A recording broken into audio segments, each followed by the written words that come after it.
Joe Corey is the chairman of the board of Christians in the Visual Arts, more commonly referred to as SIVA. He's also a visual artist and an associate professor in the Department of Art and Design at Samford University in Birmingham, Alabama, where he also serves as faculty fellow in Samford's Center for the Worship and the Arts. We also have Theresa Cochran. She's the contest director for Engage Art, which is an annual art contest that is now offered throughout the continent, which is impressive, and is also partner of the Cochran Studio. Sandy Sees is the founder of Christos Collective, a nonprofit organization established to set apart those dedicated for God's service in the arts by educating, cultivating, and sharing artist talents with communities in an effort to advance the Christian faith. And then finally, we have Heidi White, a homeschooled mother and co-director of the Journey School, a hybrid classical school in Colorado Springs, where she teaches literature in Latin. She's the founder and director of Journey Together, a local program that curates cultural enrichment events for adults. And she is also on the board of the Anselm Society and writes fiction, poetry, and essays. So guys, how are y'all today? Pretty good. Good. It's a pleasure to be here. Yeah. Great. So, let's go ahead and get started with our discussion. I would think that people today feel that we're probably in the most divisive and polarizing culture that we've ever seen, at least in our lifetimes. And my perception of the artist is someone that's kind of the town crier because they're always actively watching, right? So let's start our discussion with how the Christian artist should be involved in our culture today. So Sandy, my first question is for you. Artists are and always have been, as I said, in the forefront of culture. They see what's going on in culture, what's going on the edges of culture. They like to watch things, and then they get ideas and thoughts, and they put those into their art and share those with others. So with all of that being said, what do the artists have a call to duty in this culture of crisis, or do they not? I don't know if I would call it a call to duty. I kind of sense it more as a compulsion to react and to actually participate in a dialogue. Artists kind of experience reciprocal reactions between the exterior world and their interior world. And when the culture shifts, we start to sensitize. And we're always looking for inspiration from somewhere, and the culture is our rich bed of information. So when the culture shifts, that outside world affects our inside world, and we get more of a sense of, I must address this, not to solve a problem or to answer a number of questions, but more to be part of the discourse that's going on about what's happening. I mean, to portray something visually and many times without words, I think it helps people experience what's going on from a deeper level than the words. The words go into our mind and we kind of process them, and we get onto our old school understanding of this is saying this. Whereas art or something visually encountered can turn internally and cause us to think in different directions. And sometimes for the artist, we're in a position where we have to tell that story as it's happening, whether it's the good, the bad, and the ugly. And I know as believers, we often try to turn that around to have it kind of manifest with some hope at the end of that tunnel, but not always. Sometimes it ends with a ... leaving it up for the viewer to get involved. So I feel like we're triggered. We're triggered to respond and to participate. That's where the responsibility comes. All right. Well, Joe, maybe would you like to share? Yeah, I definitely resonate with that, and I think I definitely agree that I feel like we're at an inflection point in our culture. And if you look back through history, we see these, and I think that part of this is experiencing kind of the fullness of kind of post-structuralist, postmodern thinking to some extent, and some of the ramifications of that, both good and bad. And so I think as an artist, one of the things I'm trying to do is just reimagine the world that I want to be in. And I don't know what the future looks like, right? There's a lot of uncertainty right now. And so as artists, I think we have this responsibility to reimagine that. And so, for example, I was thinking about the artist Franz Marc. He's a famous kind of German expressionist Mhm. who was killed in action during World War One. And if you look at his work leading up to the war, and again in a culture that's full of tension, full of chaos, full of uncertainty, he's making these beautiful, colorful paintings of animals and nature, right?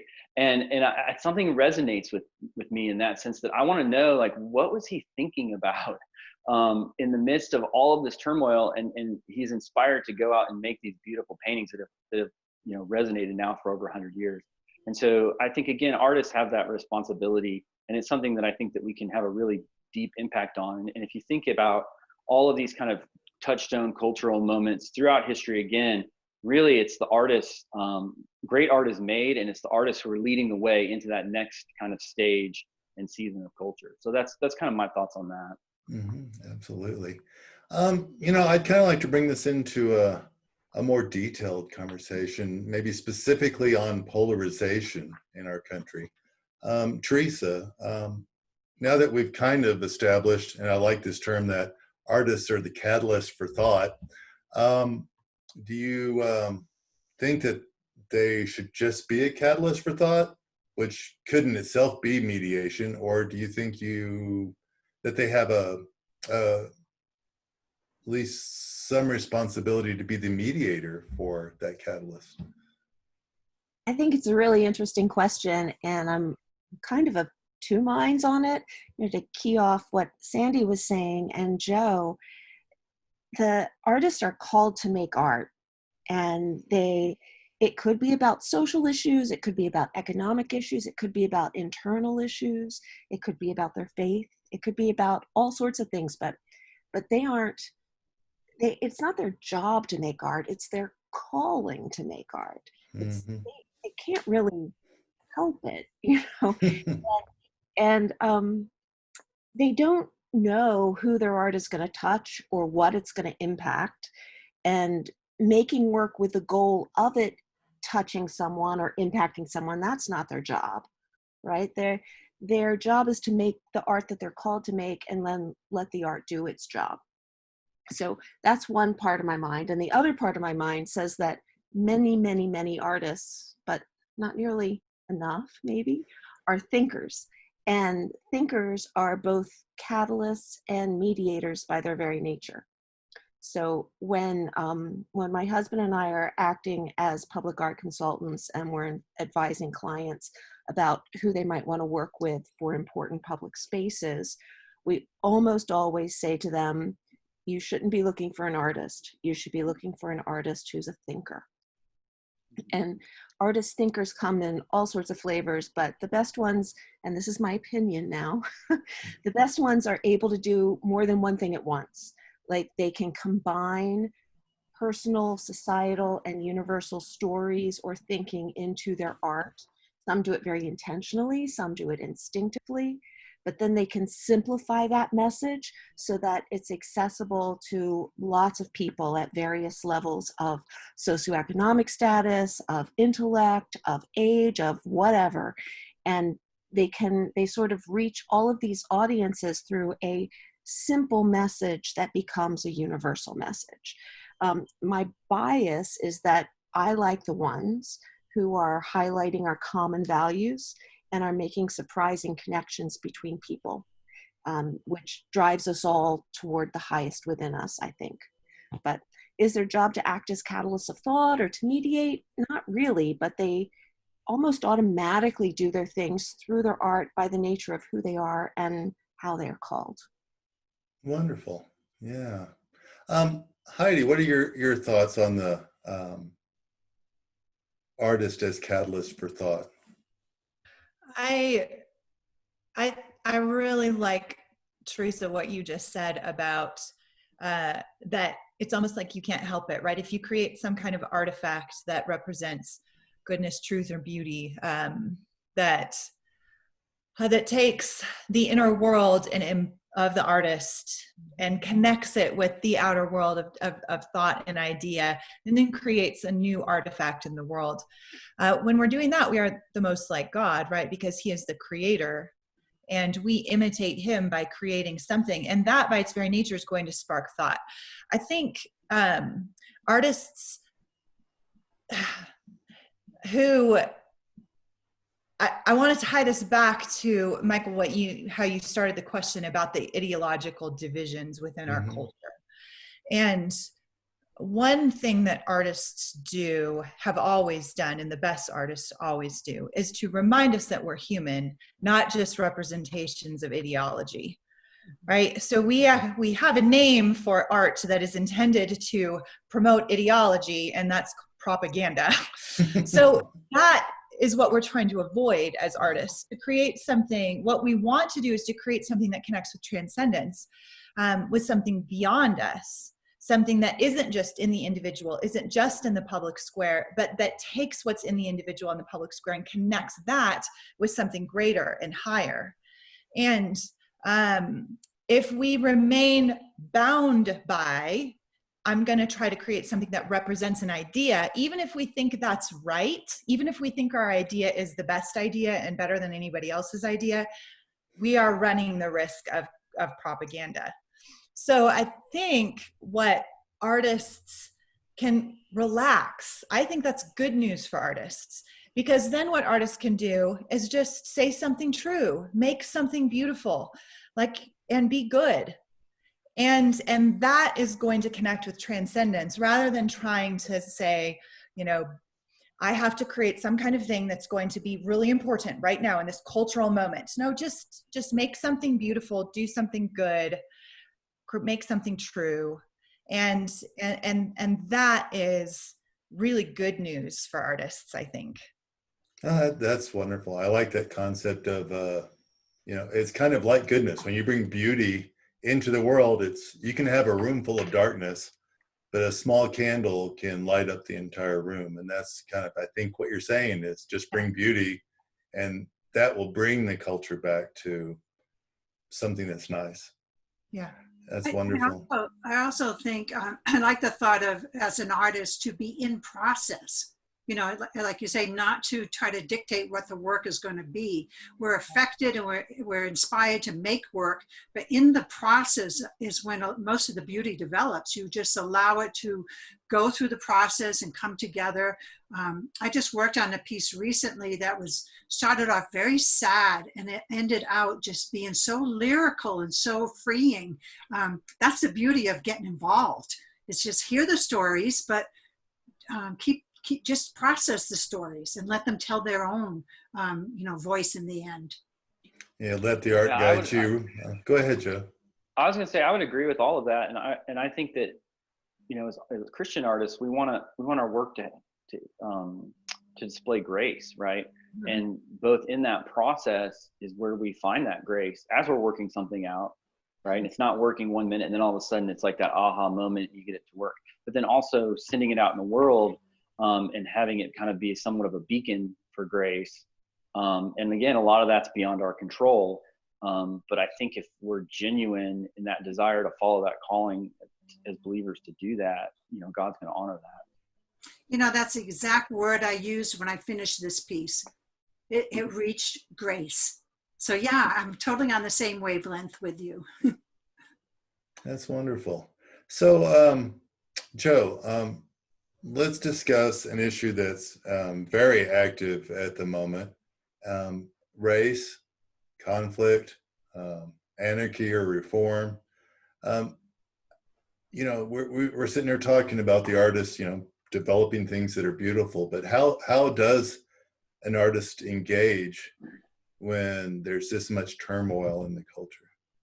Yeah, I'm going to come back to what Theresa said and use her term mediator. I think, again, that's a really good position for an artist to be in. So in 2000, and this is personal for me, in 2013, I had the chance to go to South Africa and do a seminar there where we studied the role of art in the post-apartheid kind of reconciliation and healing process, right? And so this is a really incredible example of how you can take such a huge conflict, and all of the history involved and all of the tragedy involved, and as artists, the role they played in bringing that society back together. And it was really, again, it was really powerful. And I saw many examples, and they weren't all beautiful, right? But there was truth in them, and there was goodness in them. And so what I learned is that artists really have a lot of ability. Artists have a lot of ability to speak for the other, right? To give, to show someone's humanity, okay? And then also to tell those stories of injustice. And so again, as artists, we can be mediators amidst this conflict and almost in a way bridge two sides that may never come together any other way, but they would come together over a work of art, whether that's a painting or a song or a poem or, you know, a film or something like that, right? And so again, this notion of being a mediator really resonates with me. And so I think as artists amidst this kind of conflict and strife, we should try really hard to find those moments where we can speak truth into the situation and be those mediators and help to bring people together in a positive way.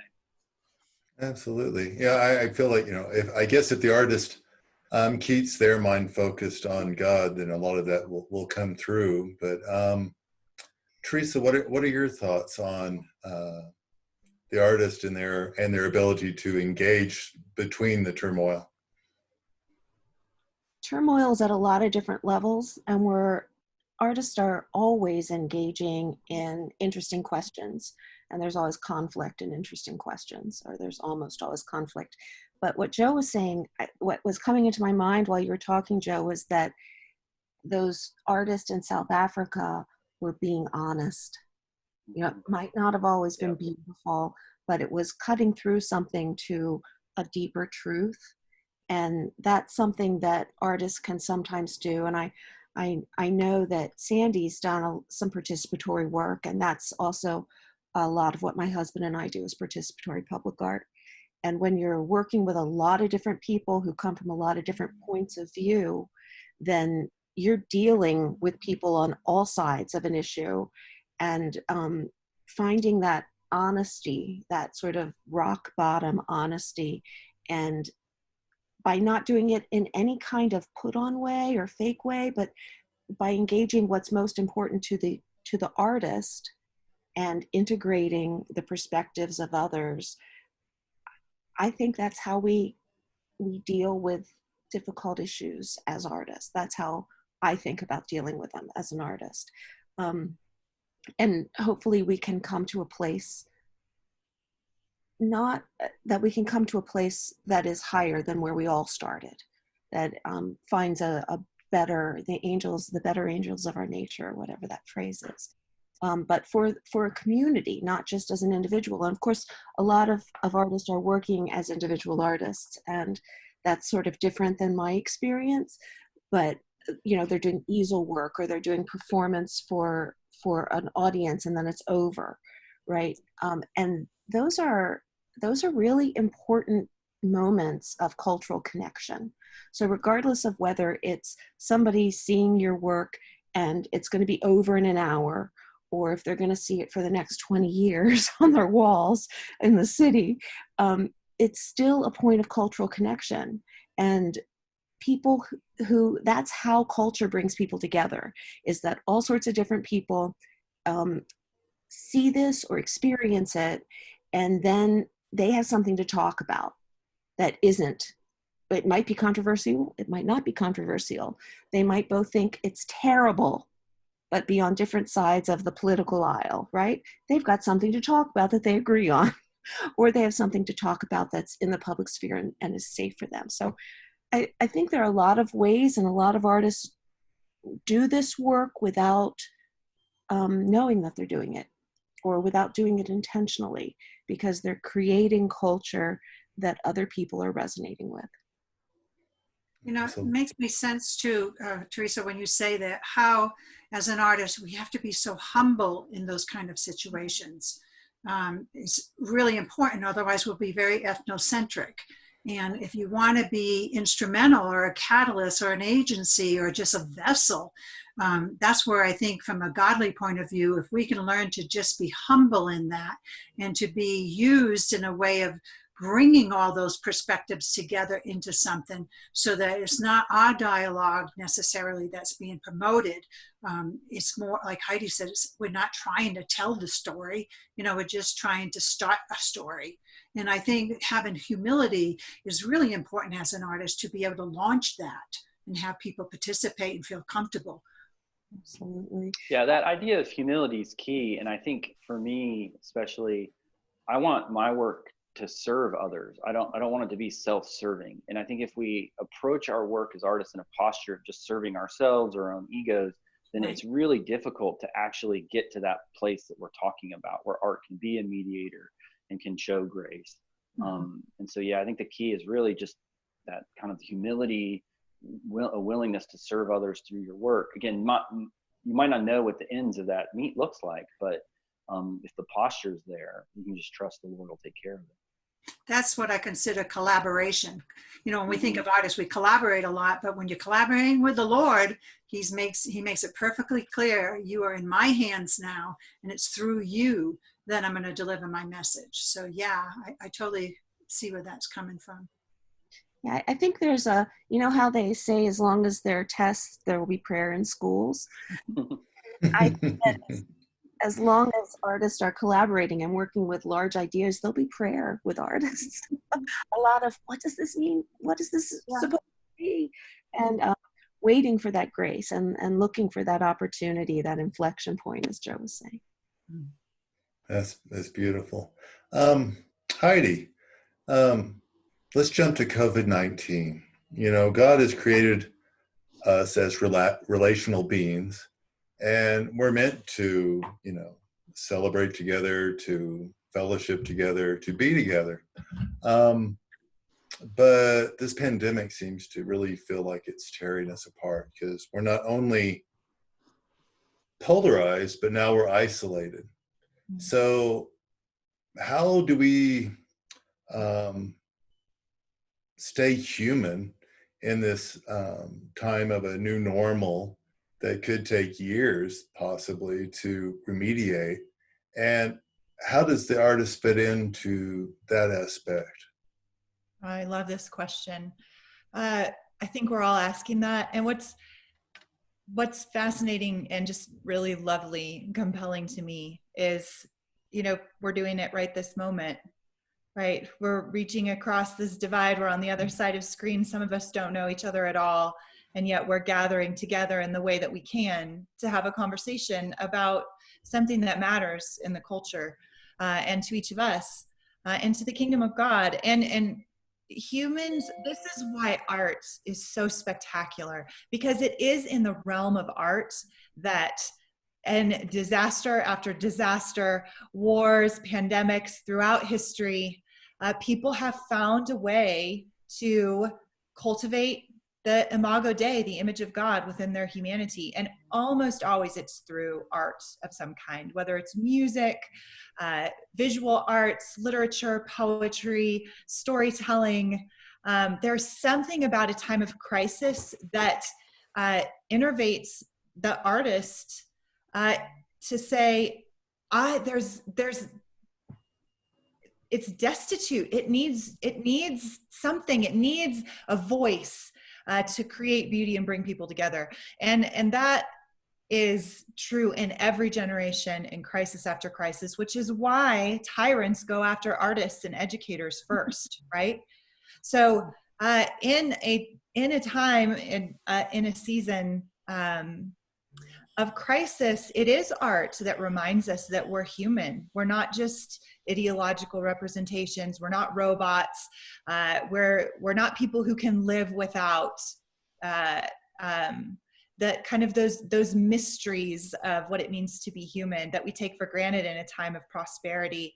That then when they are taken from us, we fight for them. The free people fight for that.